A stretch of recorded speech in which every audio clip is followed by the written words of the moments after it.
Welcome to Men Are Forged Podcast. This is your host, Cartwright Morris. Excited to have you in today. If this is your first time, jump over to menareforged.com and to find out more information about the podcast, as well as some other services I provide that help you advance into your purpose. So it's menareforged.com.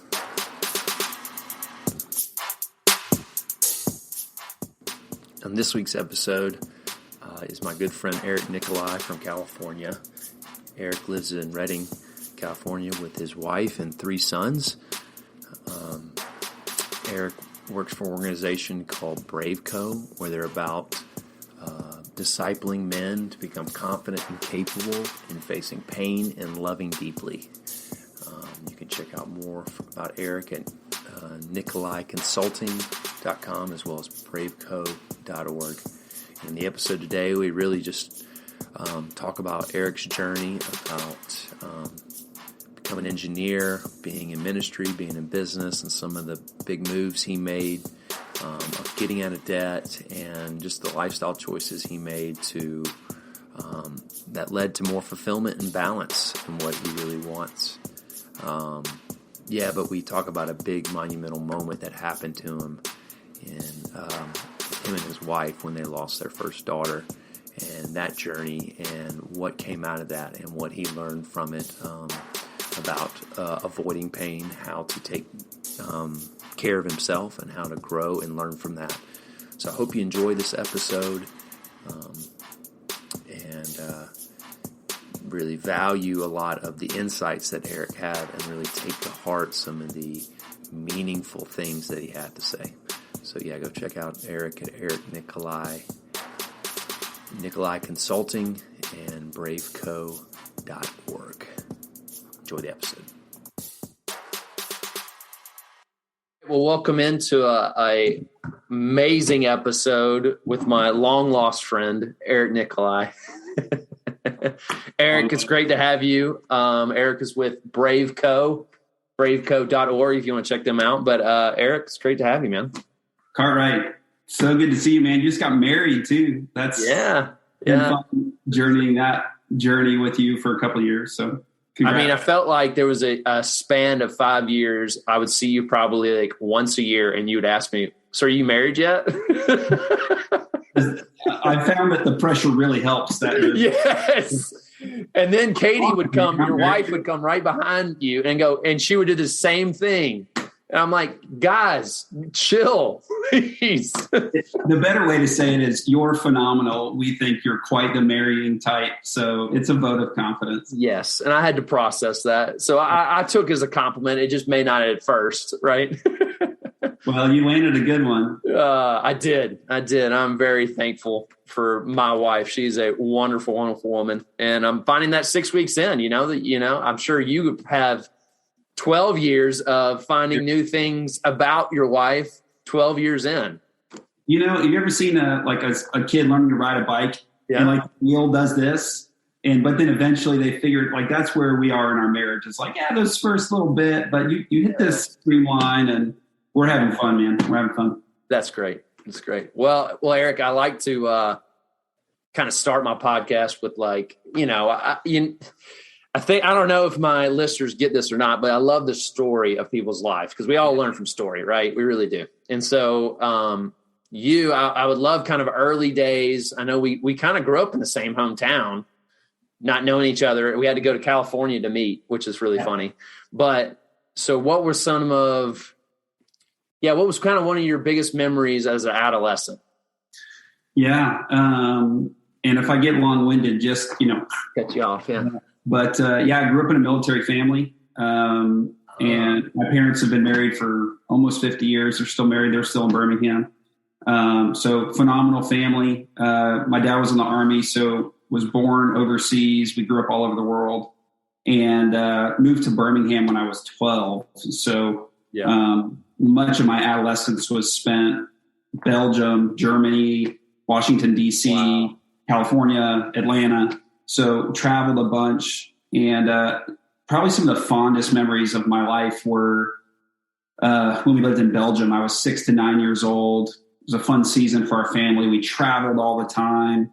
I got to see a ton of Europe. of course, when you're a kid, you don't have any appreciation for the Mona Lisa or, the White Cliffs of Dover or any of those sorts of fun things. But that was formative for me to learn how to appreciate other cultures and to kind of be outside of my bubble, juxtaposed against friends that I grew up with in Birmingham that like were born and raised in the same house, had never been on an airplane, so yeah, those are super fond memories. I remember Dad eating breakfast with us, putting us on the bus, and he worked a NATO job, which, NATO Europeans run a different lifestyle. I saw a joke the other day where it's like the European says like their vacation response is, hey, going on vacation, I'll be gone all summer.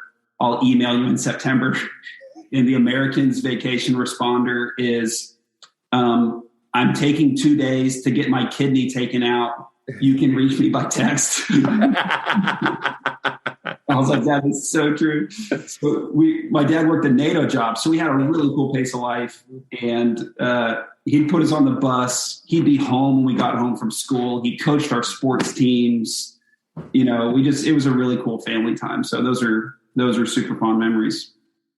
Oh, wow. So that you are making much more sense now, Eric. I did not know that you lived in Europe as a kid. Yeah, I spent about 4 years there in my adolescence, for sure. What is the native language in Belgium? It's Flemish in some areas and then French in others. Okay. And I don't speak either. And I took German in high school, and that was a while ago. I don't remember that either. I barely can speak English. Oh, yeah, there you go. Okay, huh? So what? Yeah, and you grew up in a Christian home, right? Yeah.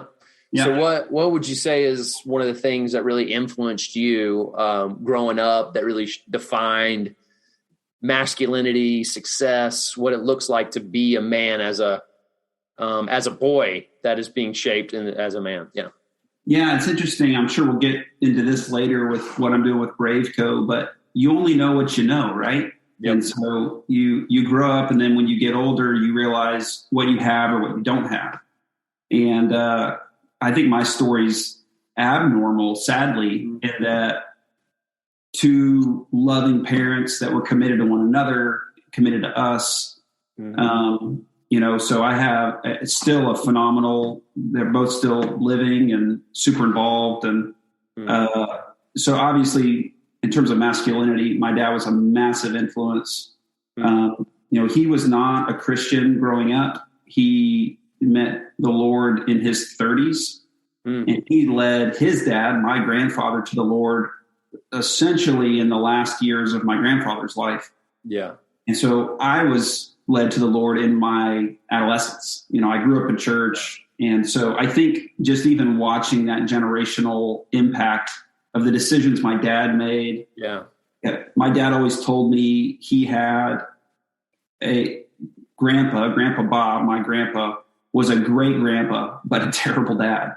And, he told me stories and things, and just to see who my grandpa became after meeting the Lord, who my dad was, and then how that set me up and my family up and the trajectory it put it on. So, of course, growing up military, playing sports, masculinity was very modeled to me from an early age. I remember my dad teaching me how to use a saw and a hammer. Oh, yeah. I was 4 years old. It was a Christmas present. I got a little toolbox, and I had an affinity to that anyway. And I do remodel, and the office I'm sitting in, I built on my own house. And so it's interesting to see the early influences. And of course, Dad was a major influence growing up. And then later on in college, I got connected with some different mentors. I don't know if you want me to go into that at all, but there were other men that came along that I recognized, you've got this piece that I need, or you've got this piece that I need, that I actually sought out to help make me more of a well-rounded man. And what did you see in those men? Was it business related? Was it ministry related? What was specific about those men that made you want to go search that out? Yeah, no, that's a good question. I think we all, to some extent, see our dads, those that have dads that are present or involved. As a kid, you kind of view dad as Superman, right? Mm-hmm. And then you start, like, the joke is the smartest you ever get is when you're 18, because that's when you think you know everything, right? It's like 18-year-olds know everything. And I think that was probably the journey of my independence, of figuring out who I was and what I enjoyed and what I was good at, what I was not good at. And so the pull to other men and men of influence in my life, I think, was in the areas that I wanted to build into myself. So, for instance, there's a man you would know. He's in Birmingham, very successful businessman, very beautiful family, beautiful marriage. And although my dad had all those things too, I'm like, I want to know your story. How did you build it your way? And so I was always very inquisitive. And I was never afraid to go, hey, can I buy you lunch? I have questions for you. And so I probably have, I don't know, a handful, 5 or 8 men that are ahead of me that I call for different things. I was on the phone with my father-in-law yesterday about a real estate thing. Like, hey, what do you think about this? And another friend's a mortgage broker. And hey, I'm considering this. And how, so I have these experts that I go to. It's interesting, Eric. I mean, just kind of pause real quick. It seemed like the well-roundedness of their life made what they did stand out. Like, I imagine your father-in-law, there was something that he valued his family as well as in business, and therefore real estate. Anyway, was there obviously, was there more beyond just their skill and ability? Was there more to these men that you looked up to other than just what they were good at? I think a tree is recognized by its fruit, right? Yeah. So I always look for, it's not easy. It's not hard to find people that you're attracted to in that regard. Yeah. Because there's usually something in you that's propelling you, like, oh, I'm interested. I want to know, how did they do that? Why did they do that? How did they get there? And I'm a believer in, like, I'd rather learn from their mistakes than go make them my own. Like, right. I think there's a certain sense of humility connected to that. Like, I don't have to be a self-made man. I don't have to go pave my own way. I'd rather learn from other people and partner with other people. And probably if that were in its negative form, there's probably a lack of self-belief. Like, I can't do this without help. And so I need help. And, so there's probably a negative to that coin as well. But I was always a believer of, jack of all trade, master of none kind of guy. Like, I love to learn about a lot, and I'd rather learn it myself and spend the money buying the tool than paying somebody else to do it and then having to pay them again down the road. So, and I kind of went that way with most areas of my life. It's like, oh, I actually just want to dive in and learn this for myself too. So.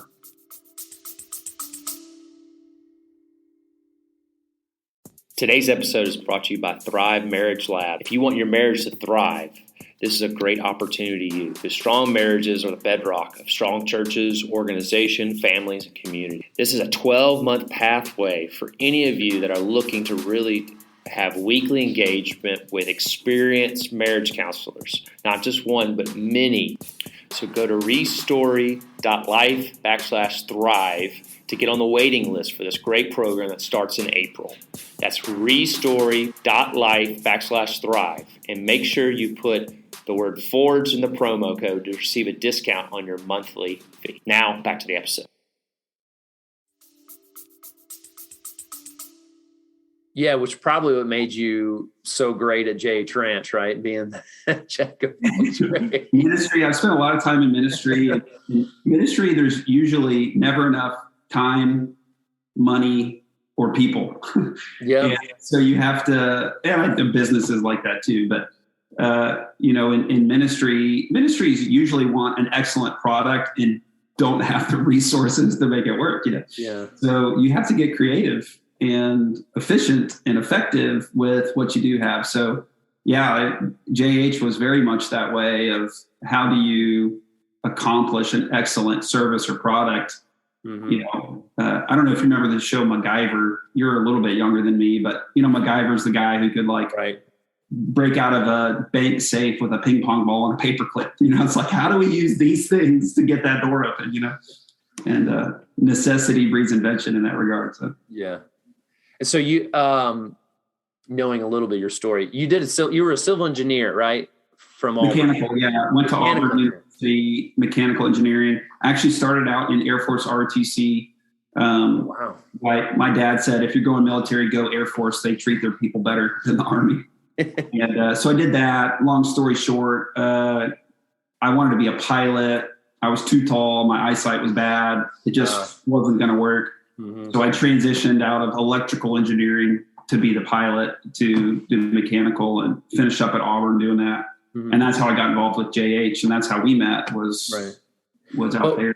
Was that mindset that jack of all trades, is that what attracted you to do that degree? Or was it just kind of default of like? Yeah, I was always good at math, science. Mm-hmm. I never loved writing, comprehension, like that side of the brain, whichever one it is. Mm-hmm. I was always taking things apart, RC cars and taking out the motors and how do the gears work. It's just how my brain works. Right. And I did mechanical engineering because it was the most broad, right? So, it wasn't building construction or building science. It was this broad thing. And so most often people meet me, and if they find out I'm an engineer, they're like, "Oh, you don't seem like an engineer." Yeah. I'm like, yeah, I was never the guy that loved to sit in a cubicle, stereotypically speaking, sit in a cubicle and just do formulas all day. I wanted to be out in the field and project managing and problem solving. And that's the part of it that I enjoy. Yeah. So, cause from what, to give my audience a little cliff notes of your story. Most college summers, you was out JH Ranch, ministry out in California, river guiding, ropes, doing different things. And then you got your degree and didn't go back to JH, and you went into business. And help me, I love this part of your story a little bit, the revelation of why you got back into ministry, especially at JH. And so share a little bit of that. Yeah, so out of college, took an engineering job, was making way more money than a 20-year-old should be. I had a bunch of debt from school, so I paid that off really quickly. And I was working as a project engineer in Aruba. There was an oil refinery. Oh, so sorry, Eric. That was a tough one. And, but honestly was super empty inside. I was making a bunch of money, but I was also working a ton. I was working 7 days a week. We were on a turnaround, which is basically you shut down a portion of the plant to repair it. But every day the plant's down, they're losing millions of dollars. So you're just working around the clock. So I think I got there, and within a week we went on turnaround, and I was working 7 days a week for almost a month. Wow. And, you're working 16-hour days, 15-hour days. And so I remember having this moment, like I'm living at a resort, company car, company cell phone, all expenses paid, no federal income tax because I'm domiciled outside of the U.S. Yeah. Making overtime, time and a half, double time, engineer salary. Like I was making a bunch of money. I was just miserable. And I remember going like, oh, what I want to do next is go move to the Middle East, Saudi Arabia. That's where the big money is in oil and gas in where I was. And, I was like, I'll make a bunch of money. I'll move back to Alabama. I'll marry a pretty girl. I'll start a business. Everything will be great. Right. And I just had this, overwhelming sense of emptiness with all of that. And I'm not usually cavalier. I'm fairly calculated. And, but I, within a week, had left that job and just told my boss, I exited well, but just said, hey, I've got to go do this. So I went back to work at JH Ranch full time because I wanted to feel connected to purpose. I wanted to know that what I did, of course, took a drastic pay cut,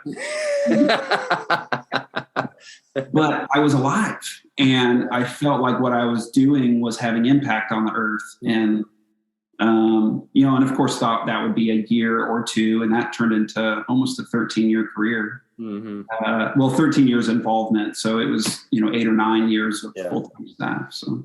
Yeah. I mean, I joke, about the idea of living in Aruba, that most guys on paper would go make a bunch of money, live in Aruba, live on a resort, all expenses paid. But like you said, the idea of it is not that great. I mean, in reality, it's not that great. That many of us men, we do look at the idea of something and think that's what we want. When we put a plan together, this is what I want, but really deep down, what is it I want? And just go into more of really what you found working at JH. In that transition, not making near as much money, working probably just as hard, but what was the difference? No, and not on your exact point, but a little side point is I think we have to get good at enjoying the journey. And I think as men specifically, we tend to go, oh, when this happens, I will feel. Or, for me, the dream was always $1 million home, lake house, the boat, the fancy truck, right? Like the dream, right? The American dream. And, you start to experience some of those things. Like I remember not buyer's remorse, but like, oh, you want that nice thing. And like, you get an Apple Watch and you put it on. I remember somebody gave me an Apple Watch and I'd wanted one for a while. And I got it and I wore it for a week. I'm like, I hate this. Nothing against Apple. I just didn't like the constant buzz and, so I think we can experience things that way. It's like we idealize it, right? We go, oh, well, of course, living in Aruba, I'm like, oh, that's amazing. But I think it was in my 30s. I turned 39 this summer. It was in my late 20s, early 30s that I started to really practice being present where I was, present with my wife, present with my kids, present in my journey, present in my business. And I think that to me is a key to happiness, a key to success is, we have to have dreams. We have to have plans, but I have to enjoy the journey. Otherwise I'm just stressed the whole time because I'm never enough. Because I either didn't make enough money, I didn't reach my goal fast enough, I did dot. And if you keep pushing those dreams out and you never learn to enjoy the process, then you're missing the whole point. So there's some, I lived a lot of my life, especially my 20s, that rival mindset. Like you said, once I get here, I'll be happy, successful, or whatever. And it's just, it's not sustainable. It created anxiety. The fruit was anxiety, really, at the end of the day.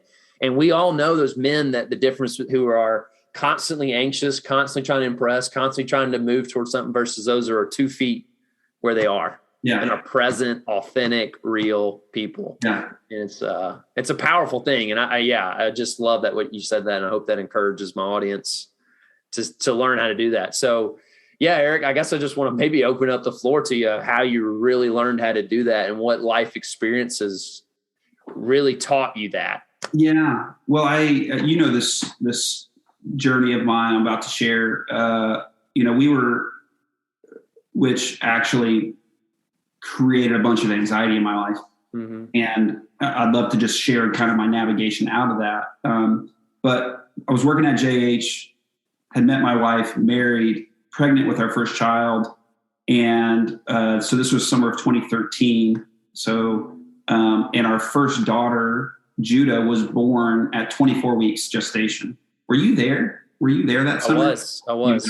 And, it's one of those, wake up, my wife's not feeling great, not sure what's going on. And 12 hours later, we're in the hospital. And I remember the doctor going, hey, your baby's going to come out. It's going to be about this big. Do you want to intubate? And you're like, those aren't the questions you dream about when you're becoming a first-time dad. You're dreaming about cutting the cigar and the umbilical cord, all this sort of stuff. And, we got thrust into, one of the most painful journeys of our life. The long story short was she lived for 43 days in the NICU. We spent half of it in Oregon, half of it in Alabama. she just wasn't formed enough. We don't know what happened. We suspect that my wife's, whatever you call it, womb basically started leaking and got infected, and the body said, hey, eject. So Judah was born early, and her brain wasn't formed, her intestines weren't formed, like it was just too early. But I didn't know how to process pain. I didn't know how to grieve. I really didn't know how to have emotions. Mm-hmm. And like a lot of us do, when we don't know how to process pain, we try to medicate. And thankfully, I didn't go to drugs or pornography or sleeping around or overeating or whatever. My vice was work. Yeah. So the way to not think about pain is to just stay busy. Right. And so I just worked. And you hear people say like, oh, I worked myself to death, or like I literally was. I not only was working and spending time, but then emotionally, mentally was cued on all the time because I don't want to think about it. I don't want to process it. Like I would come home from work, my wife would be in the nursery going through the baby clothes and crying. And I was running as far away from that as possible, shutting it down, numbing out, binge watching The Office to laugh, like to just escape. And long story short, my wife saw it, but I was just going down this slope. My body was starting to, my health was a wreck. I didn't know it at the time. I was depressed. The things I used to love doing, like whitewater rafting, I couldn't even, I would cry thinking, I just can't go do it. And I mean, you know how busy the summer is.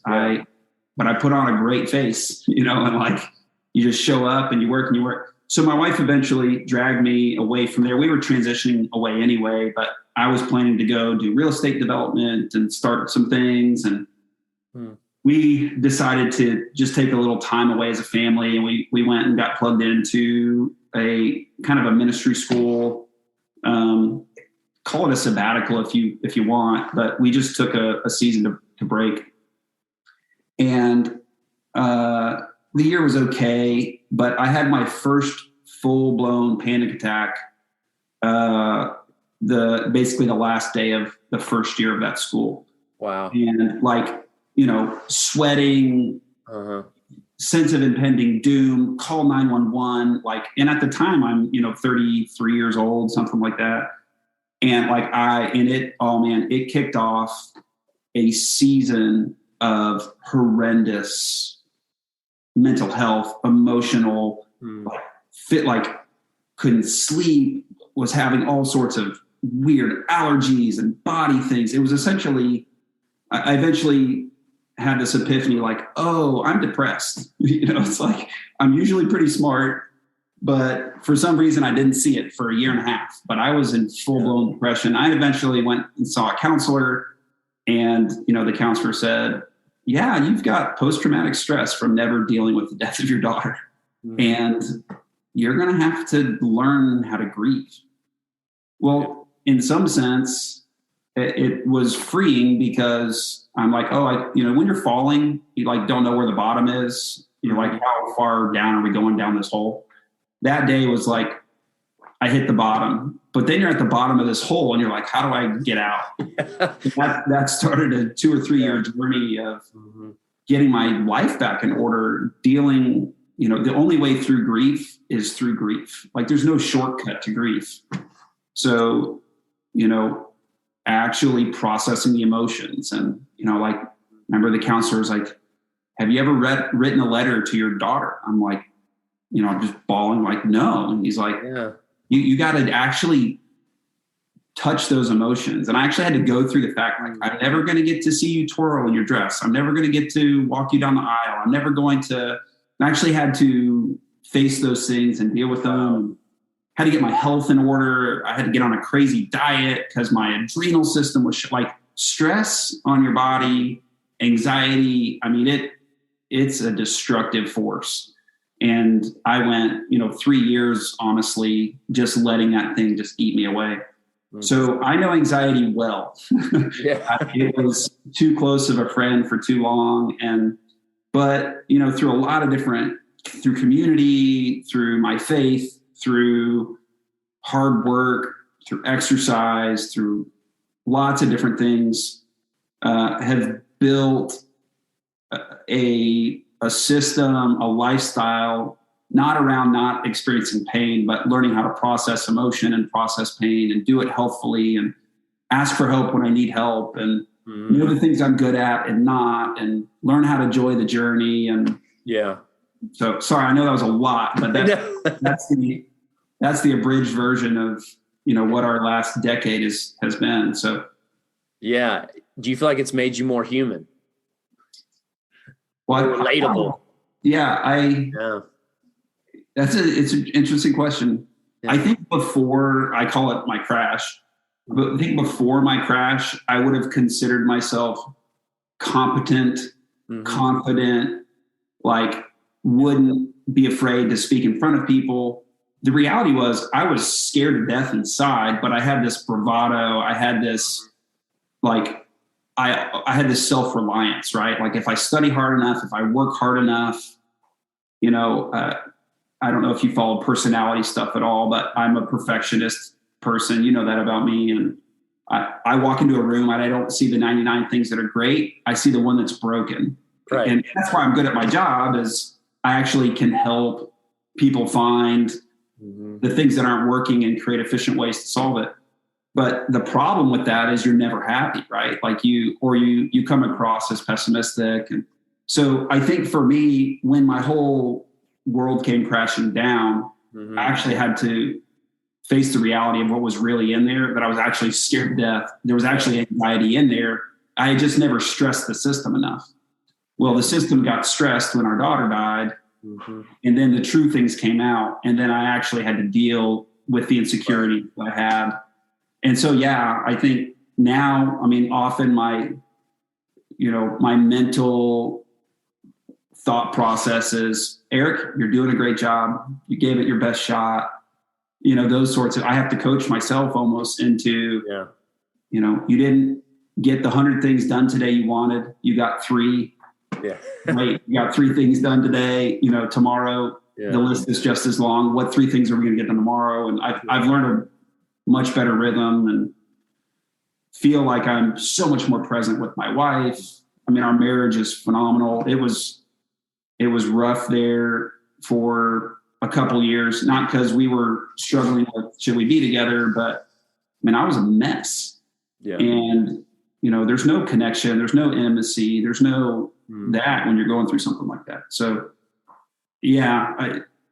building a life that's sustainable, that is realistic, that's human, that you can enjoy, setting realistic goals, celebrating your goals, celebrating your misses for trying, I feel like in my late 30s, I'm actually just now entering into like, okay, I know who I am finally, good, bad, and ugly. And I'm going to emphasize my strengths and not get overly concerned about the things I'm not good at. And Eric, I got a couple questions that are kind of off of that. Well, one, just the understanding of what pain is and how to recognize it. Like I said, the arrival mindset for me, pain, like I didn't want pain because it showed I wasn't there. I hadn't made it.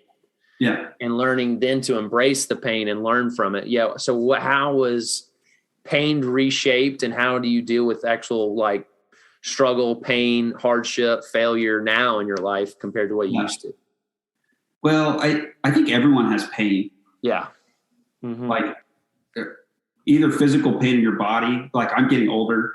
I can't go, I know we both love golf. I can't go just walk 18 holes anymore. Like I got to go warm up. Yeah. And I know like some people are going to listen to this and be like, you're so young. I'm like, I know, I'm still right. Like, so we all have pain, pain we carry from our childhood, pain in relationships, misunderstandings.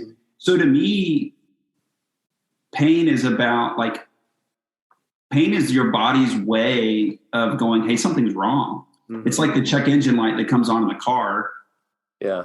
What we often do is the light comes on and we don't go, oh, here's an indication that something's wrong. Let's go fix it. Let's figure it out.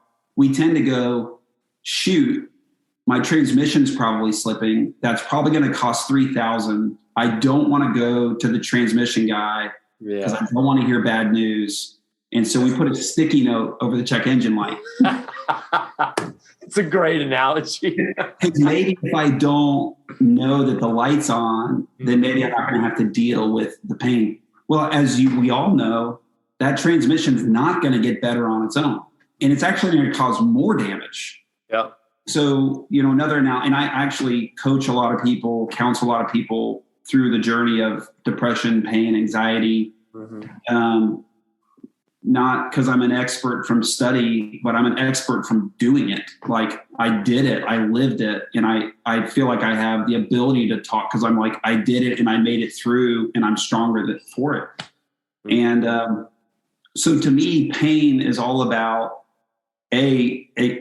like admitting or acknowledging that you're having pain.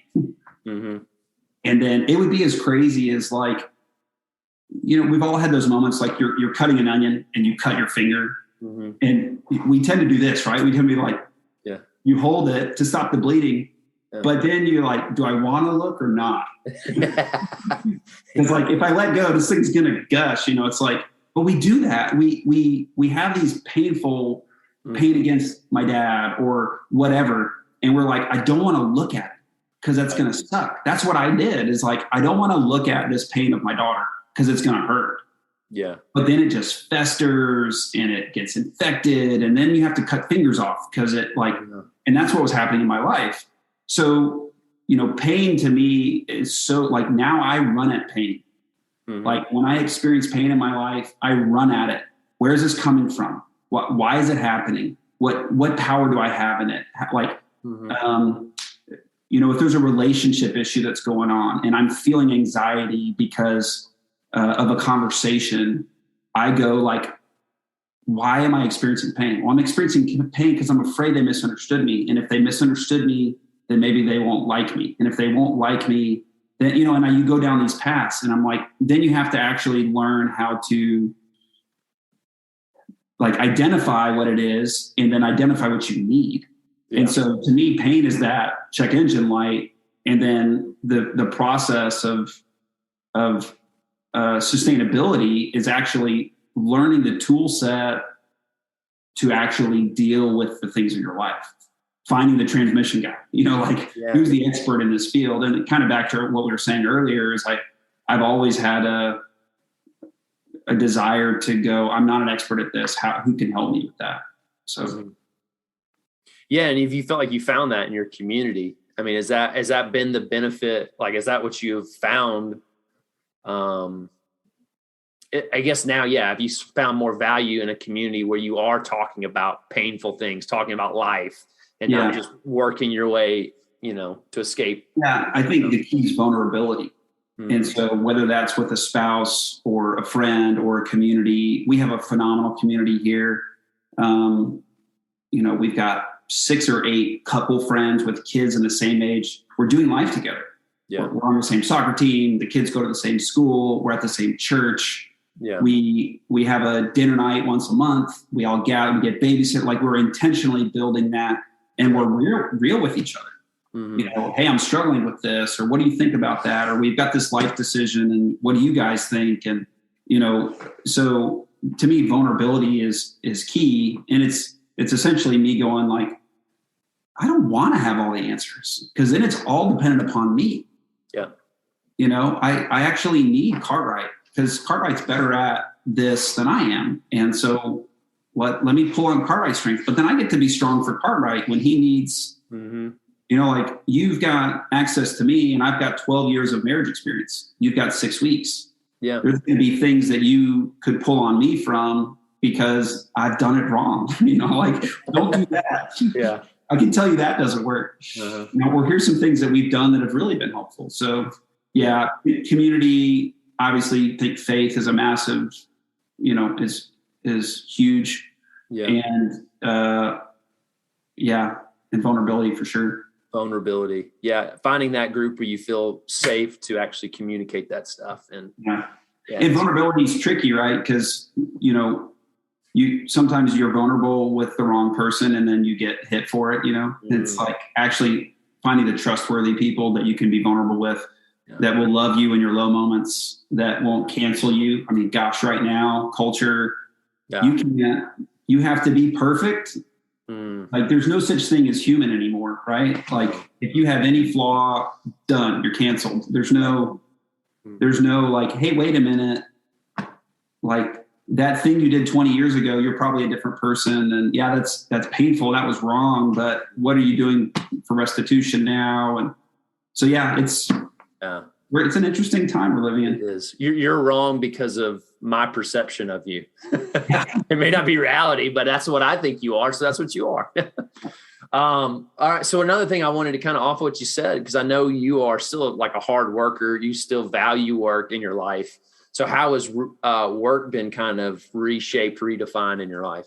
Yeah, it's a balance I've had to learn with my wife. A lot of it is me learning my rhythms and what I need. So I'm an introvert. I can be in front of people. I can lead. I can speak. I can teach. Yeah. I can manage. But the way that I refuel, the way I recharge is I need my time. Well, in my season where I was overworking, I was not only running from pain, I was also not doing anything for me.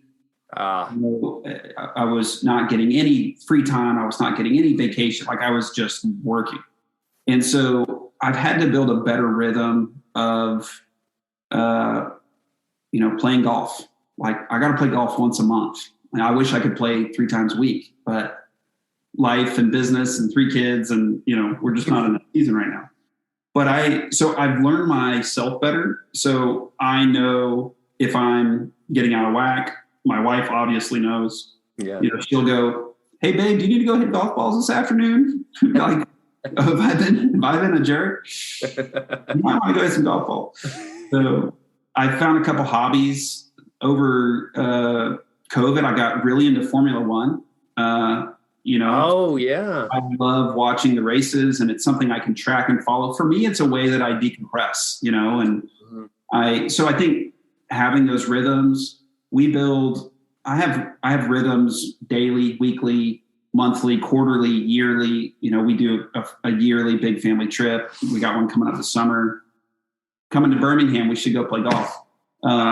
We'll come visit family. My wife and I try to get away twice a year for a long weekend to reconnect and plan calendar for the year and revision about what we're trying to build into and what we're saving money for. And so I have to manage it. But there's also time, like this week is a busy week. We're with BraveCo. We're doing basically an online conference this week. And so like I'm gone every night, through dinner time, bedtime, kid time. And it's just something my wife and I agreed to, like, hey, this week's going to be busy, but I counteract it by things that I give up. So something that's really helped me, and this isn't every personality, but my personality is I want to do everything 100% all the time. So in high school, college, this just shows you maybe why I had an emotional breakdown. But if I got a 92 on a test, it wasn't good enough because good enough was 100. So it's a poor mentality. But that's where I was. And so I have to go, me being successful, like I'm busy enough now, like I'm going to disappoint people. I'm going to miss meetings. I had to reschedule a meeting today and it was my fault. Hey, I'm so sorry. I accidentally double booked. And I just have to learn not to go into shame about that. And I just missed it, but it's actually because I was being a present dad.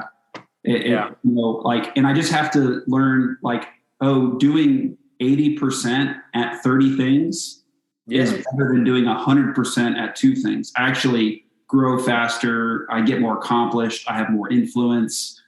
So I'm in a transition, and even in my own life, my own leadership of, I've gone through that narrowing of I've gotten really good at a certain skill set, and now my opportunities are increasing, and I'm having to learn how to delegate. I'm having to learn how to trust. I'm having to learn how to manage multiple things. I got multiple worlds going, different things. So you know, you learn by doing, right? Like you just got to jump out there and do it. So, yeah, that's great, Eric. Man, there's a lot I could take that through, but I'm really curious about this question. So yeah, what would you tell your 25-year-old self from what you know now? Yeah, don't be so afraid of failure. Yeah. I'm still learning that, right? But a good friend of mine, he's actually the founder, the president of BraveCo, is a good friend of mine, Jason Dalton. He and I are very opposite personalities. And he's a ready, shoot, aim kind of guy. Right. And it's like, you know, like hop in the canoe and we'll figure out what we need when we get there. And I'm the ultra planner. I'm an engineer, right? I had a professor in college that you either got 100 or 0 on the test. It was either all or nothing. And his point, I think it was a wrong point, but his point was you can't, like if you design a bridge, you can't, if you get an 80% on that bridge, people die. Yeah. You know, it's like it has to be over engineered and with tolerance. And so I'm incredibly analytical and this is how crazy my brain is, but like I pull into Target and I'm like, what should I back the car in so that my door is closer? Like if I come out and it's raining, I can get into the car fast. Like just that. It's exhausting, honestly. Efficiency. That's what it is, right? And, but to me, the maturity has been, and I'm forgetting your question, but maturity for me has been, there's a difference between efficient and effective. I can be incredibly efficient, but completely miss the mark. Yeah. And so I'm focusing more on effectiveness, and effectiveness requires different risk tolerance. It requires the ability to be wrong. And so for me, taking that 25-year-old self is I think most of my life I tried not to fail. And I think I've missed out on, not in a regretful way, but I've missed out on a lot of opportunity because I was afraid of failing. And I read somebody like a thing that families do. We often at dinner with the kids do what's your high and low of the day. You know, like what was your high point? What was your low point? Some of it, it's my way of teaching my kids emotional awareness. Yeah. You know, so like I didn't do that growing up. So you know, it's like, what were you excited about? Okay, great. But what was sad? And then we get to, I'm so sorry. And so we're actually teaching our kids how to have emotion and how to process it and how to deal with pain. And so they don't do what I did. But I heard a story of a dad that dinner time was celebrating your failures for the day. What did you try and fail at? Wow. Your goal was to encourage risk, encourage learning, so the family would actually go, well, I tried out for choir today and I didn't get selected. And be like, that's so amazing. We're so proud of you for your bravery. And so I'm doing that in my own life right now, is stepping into places that scare me. It's like that running at pain thing. It's like, if this scares me, there's probably something in it for me. There's probably something to learn. You know, you've heard this statement before, but the dogs of doom stand in the ways of your destiny. Yeah. The things that scare you are typically invitations to overcome. So whether it be real estate investing or I launched my own business a couple of years ago, and you know, those sorts of things, I'm trying to, in the second half of my life, go, I'm not going to run from fear or run from fear of failure. And I'm going to actually learn more from failing, and you iterate faster. And that's what I've learned from my friend Jason, is like, we'll launch something, we'll build something, and it'll break, and it drives me crazy. But I'm like, but we learned a bunch, and we'll probably relaunch it again and fix the broken things faster than I would have launched the perfect product, because you can't have a perfect product without testing it. So I'm growing a ton in that regard. Absolutely. That's really good. That's interesting. I had a thought in there, Eric, and I lost it. It was so good though. Oh man, but that was, I really appreciate you saying that. Yeah. Yeah. It's come a constant theme. I feel like in a lot of my interviews is it's like the best model for success is falling forward. Yeah. It's like, and it's an easy thing to read, right? Like you read in the books, you're like, yeah, that's great. And learn how to fail forward. And you're like, but when you're doing it, like when you fall off your bike, it still hurts. Yep. Like you still skin your knee, but you got to learn how to like not go into those shame cycles, not like, see, I knew it was going to happen. Like you actually have to get good at it. And all the people that are teaching that are making money selling books at that, the way they learned was doing it. Mm-hmm. So I think some things in life are just built that way. Like you can't learn the lesson without doing it yourself. Yeah, this is the thought I had, Eric, because this is what I think of someone like you, your personality, your skill set. I think you would have been a great career guy, like model employee going up the ranks. But here God puts you in a place where like you're doing all these different things and you're learning on the fly. So, I mean, is there like, do you look back and you're thankful for everything? Or is there like, man, what would have it looked a lot different? Is there a way you look at your past right now?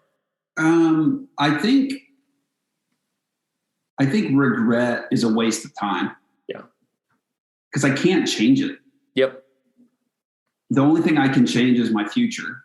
Mm-hmm. So I think looking back from an analysis standpoint for learning is great, but if I dwell on it too much, it's just a waste of time. Mm-hmm. And I'm a firm believer that like we're a sum total of all the little choices we've made.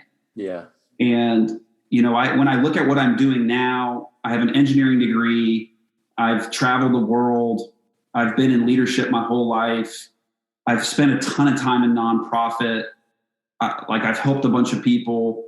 But when I look at that skill set, like it's actually a really unique gifting that I feel like I've carved out. The Lord has led me in. That's actually giving me audience to do the things that I'm doing today. Mm-hmm. And so even the painful things in my life, like even going through the experience with my daughter, I would not wish that on anyone. Mm-hmm. They say that losing a child is the hardest thing you can experience. And I didn't have years, like I can't imagine losing my 7-year-old because I have 7 years of memories and like he has a personality. And so it was easier on us in that regard. Not that it was easy. But,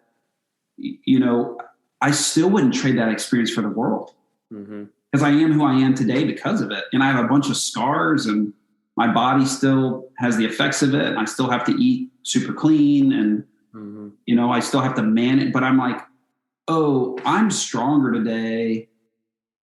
I probably have more anxiety today than I did 10 years ago, but I don't think that's a bad thing. I think having the anxiety is that warning light to go, something's off. And it's part of my journey of going, and my wife and I have a great relationship where we connect every night. I'm like, how was your day? And talk about it. And I try to empathize with her. And then I get to do the same. And so every night I feel heard. I feel known. I feel like I belong. I feel believed in. And it's just the way that and so I'm like, oh yeah, there's probably a few decisions I've made that I regret that we probably should just not talk about. But overall, I'm like, no, I love the journey I'm on. And of course I have I had a dream to be completely debt free, mortgage free by 35. Well, that's now 40. So yeah, there you go. Yeah. A year and a half and, we're on our way, but we're like, okay, I didn't hit the target, but I had a great target. I'm just going to readjust. And I don't think that that's cheap. I think that's life. Yeah. Yeah. It's just like the whole mindset of like, just nothing is wasted. And it's really interesting. Like, I mean, Hollywood is starting to put these shows out and there's podcasts of people who got way too successful and didn't have the character to maintain it. Yeah. And someone like you who really could have been on a very easy success track just because how smart and hardworking you are, but how God decided like, no, I want the man, Eric, to grow and success to follow. Yeah. And so I just think it's a way slower way to build I think it's a better way to build. I mean, if we take the story, and if I had left JH rather than going to that school that gave me space, the sabbatical, that gave me space to actually have a crash and get healed and all that. If I had gone back to Birmingham, I had 3 business partners, a $250,000 line of credit. I was pursuing my real estate license. I was going to jump in. Can you imagine what my life would have been? Yeah. Had I not done that? Like, then I would have self-destructed, and I would have had an incredible amount of pressure. Yeah. To perform or deliver. Now I've got obligations and contracts. And so like what feels like a deviation in the journey actually, I think, was the journey, was what was needed to be built into me. It was going to come out at some point, and so I'm like, I counsel a lot with the ministry I'm involved in. We counsel a lot, young men in addiction, men stuck in cycles. And, I'm like, better get this figured out while you're single. Yeah. When you're married, when you have kids, like there's a whole other host of implications if you're still dealing with some of that stuff. Not that it's still not able to be dealt with, but the gravity of those decisions or, the outcome of those things is so much different when you have other responsibilities. So I'm grateful that I'm even at 35, I'm counseling people in this today and they're like 21 going, man, I can't believe I'm like, I didn't learn this till I was 35. Like you're 14 years ahead of me, So yeah. Yeah. I mean, that's interesting. Just so anybody out there listening, just feeling that constant pressure, anxiety, the whole idea of taking a sabbatical feels so gross to imagine to so many men that are so deep in their career, but the whole idea of like taking one step back to go 10 steps forward. And I'm not a huge student of Chick-fil-A, but Chick-fil-A, I mean, just look at this as a model. Chick-fil-A is probably one of the most successful restaurants in America, correct? They only operate 6 days a week. Yeah. Yeah. Now they're following a spiritual principle of a Sabbath and all that. If you're not a believer, you don't subscribe to that. Explain to me how a business who does not operate 1/7 of the week is beating businesses that are open 7 days a week. Yeah. Well, there's a principle of rest and like actually taking time. And so these are the rhythms we have to build in. We have to trust that like something I'm really working on. I'm not great at it, but something I'm working on is when I'm home, I want to be present. This thing right here that's buzzed 600 times on our podcast. I'm like, this can't, I've got 10 more years left with my son and he's out of the house. Yeah. I want to get this moment back tonight. So when he's like, dad, I'm like, hold on, son. And like, man, it's challenging. It's challenging to stay present. And I mean, why else would I be working? Right. Like if you ask me the question, hey, Eric, if you had $100 million, what would you do? Wow. I wouldn't be busting my butt. I would be traveling with my kids. I would be I would be giving them opportunities for success. I would be like, of course I'd be investing but like, I wouldn't have the stress of trying to make it happen. Like, so that's my whole point is right. Like when I leave this earth, I want to be known as a good dad, a good husband. I want my kids to have better opportunity than I did. Like, I think any person listening to this would feel the same way. So it's how do we actually do that? How do we build that? Which is a great little practical thing to end on right there. It's just like, why are we working? Who are you doing it for? Yeah. For what purpose? For what end? Like, I remember just a short anecdote. I remember I was probably 16 years old. I had a truck and my alternator went out on the truck and we had to go to the repair shop and, it was $300 or $400 to get it repaired. And I remember feeling so bad about that because my parents paid for it. And I remember going, Mom and Dad, I'm so sorry. Like, I'm sorry for the expense. And of course I didn't do it. It's the truck wore out. And my mom said to me, she's like, honey, that's why we work. Like, that's why we have money to pay for stuff. So when it happens, we can pay for it. And it's true. Like, we work hard to ultimately, money gives you choices, right? You get to choose how you use it, what you do with it. And so. That's good. Well, yeah, Eric, I just want to give a plug for, what you're doing. And, just from what my audience needs to know about, BraveCo and anything like that. So BraveCo is a men's ministry. So I'm acting CEO for them. I do business consulting on the side. But BraveCo is really, a lot of what we've talked about today is helping men find freedom from addiction, helping redefine true masculinity. We believe that fatherlessness is the cause of most of the major issues that we're experiencing in culture. You look at men that are incarcerated, people that are incarcerated, largely absent father.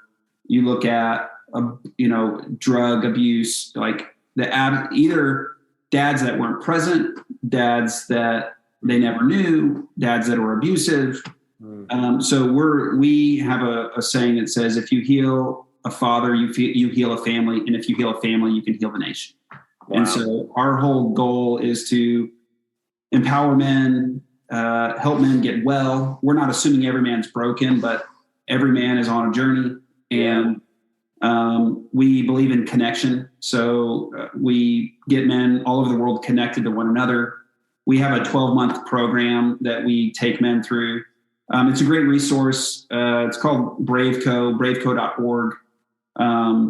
It's Christian-based, obviously, but it's when I thought I was going to start my business and jump into the secular world, for some reason I keep getting connected to nonprofit. I think it's that drive to feel like what I'm doing has some sort of purpose and value. So it's been a fun season over there. We're almost a year in now. And so it's super fun to see what's going on there. So, yeah. Well, I appreciate it, Eric. Yeah. I mean, where's the best place to find you? BraveCo.org. If they want to know about BraveCo, my consulting business is NickoliConsulting.com. Yeah. And you do a free call, right? Like a consultation or something. Yeah. And would love to make myself available to your viewers. If there's anybody that was impacted by my story or has questions about anxiety or burnout or any of that, I'd love to connect with any of those people as well. That's one of those things when you weaponize your story, when my story didn't happen to me, but I actually get to use it to have good. If I can help somebody not go through what I went through, that makes me feel good, because then it makes it feel purposeful. So, yeah. Well, Eric, I appreciate you coming on. It's been fun just hearing more of your stories and even details I didn't know. So thank you for coming. Hey, thanks for inviting me. This was fun, and I'll be there in the summer. We should go play golf. Hey, I'm down. For old time's sake. I'm down. Absolutely. Thanks, Eric. All right, man. Bless you.